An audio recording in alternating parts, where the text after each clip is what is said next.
There's a specific kind of compliment that stops you in your tracks. Not the polite kind, not the automatic, "you look nice," from someone who barely glanced up. I mean the kind where someone actually pauses, mid-conversation, mid-step, looks at you and says, "What are you wearing? You look incredible." That compliment is available to you, right now, at this exact stage of your life. And today, I want to show you exactly how to earn it. Not by following a list of rules, not by covering anything up, but by understanding what actually makes a sleeveless dress look work on a woman over 60. Because there's a specific way to put this look together that is genuinely turning heads. And once you see why it works, you'll never approach a sleeveless dress the same way again. Let's start with something honest. Most of us have been thinking about the sleeveless dress all wrong. We've been treating it as a problem to solve, something to compensate for, something to layer over, something to brace ourselves before wearing. And that mindset, however understandable it is, produces a certain kind of result. The look feels defensive. It feels managed. And the woman wearing it feels like she's working to contain something rather than express something. The women who are actually turning heads right now, they've made a completely different choice. They stopped managing the dress and started composing the look. And those are two very different things. A composed look has intention in every element.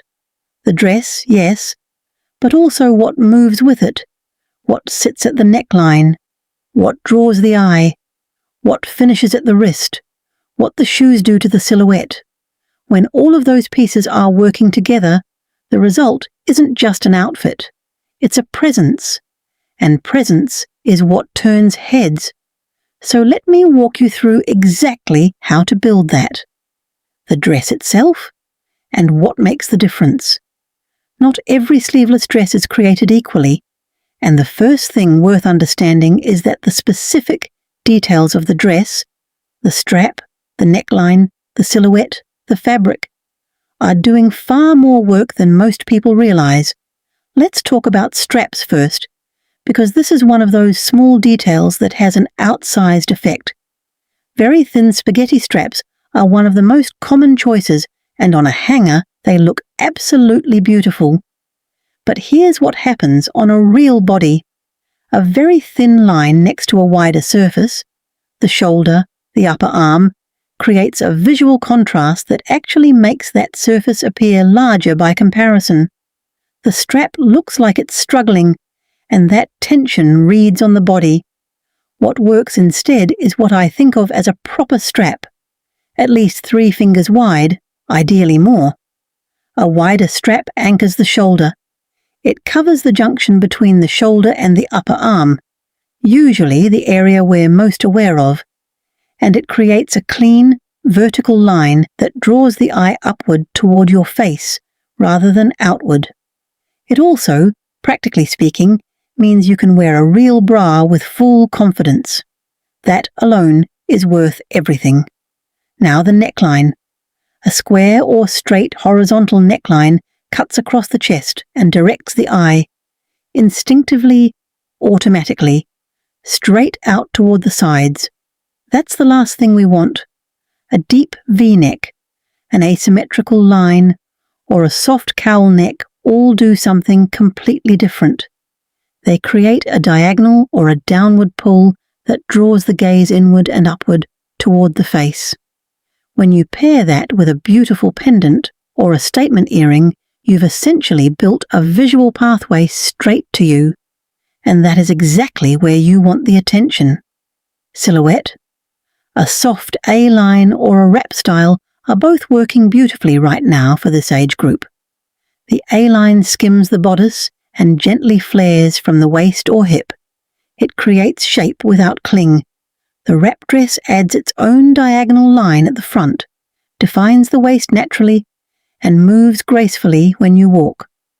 And in terms of length, if you want one piece of advice you'll use for the rest of your life, the midi hemline, hitting just below mid-calf, is almost universally flattering at this stage. It's elegant, it's modern, and it draws the eye down and away from any area of the body you'd prefer to soft focus. And fabric. This is where so much goes wrong, and where so much can go right. Stretchy synthetic jersey clings in ways that are rarely flattering.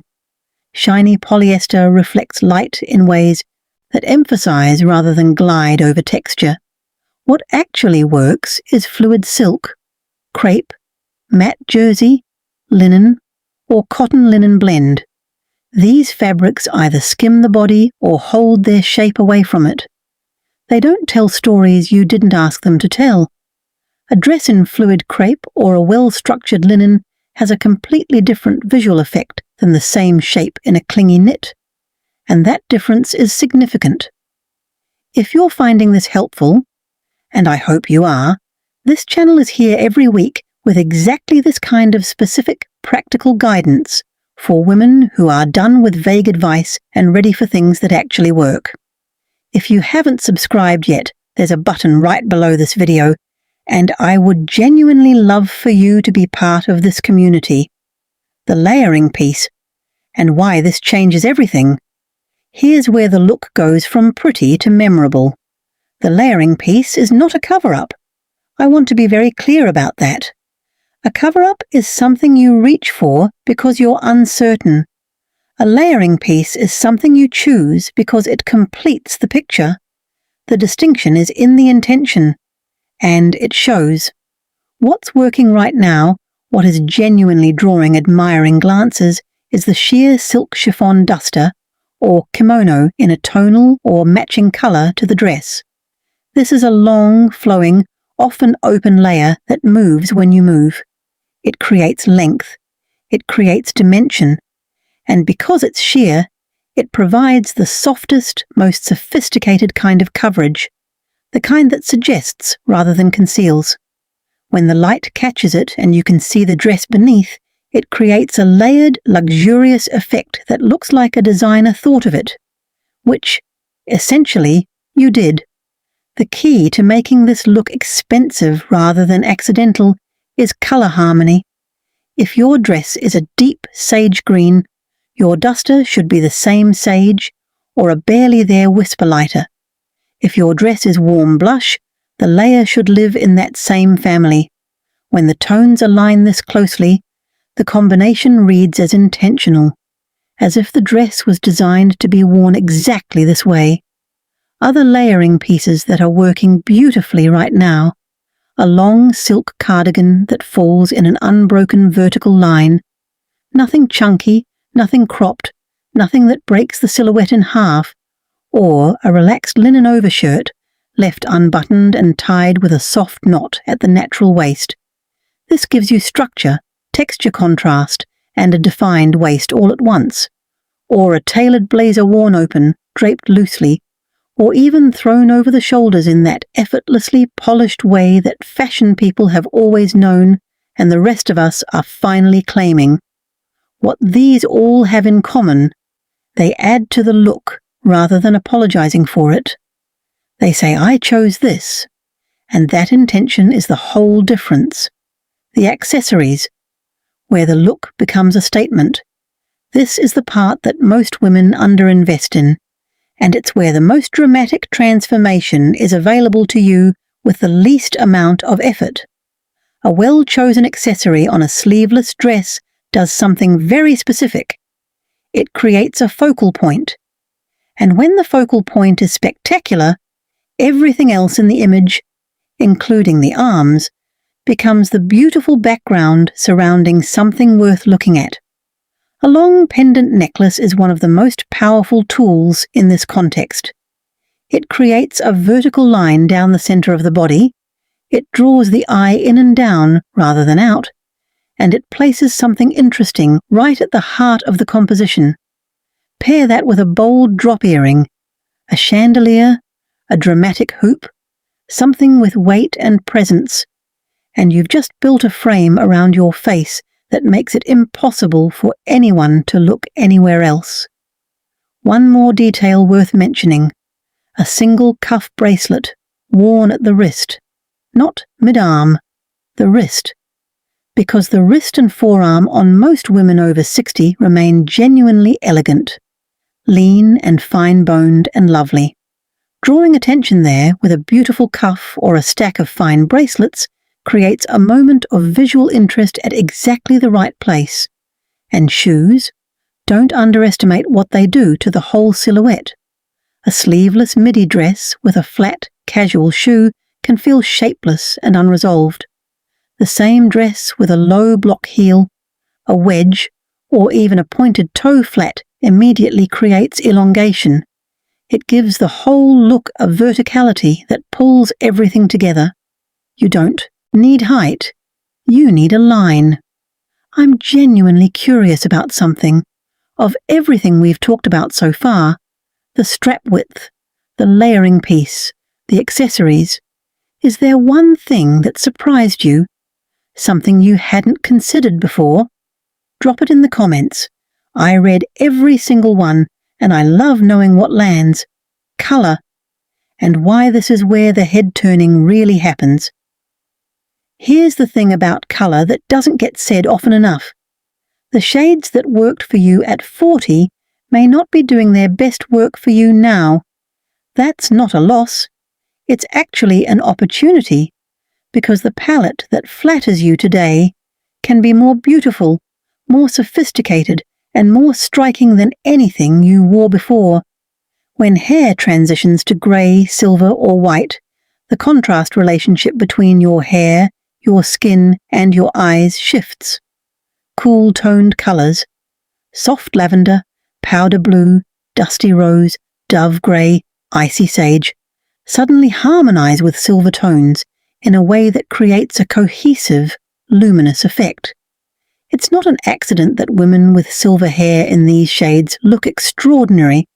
It's colour working in the way it's meant to.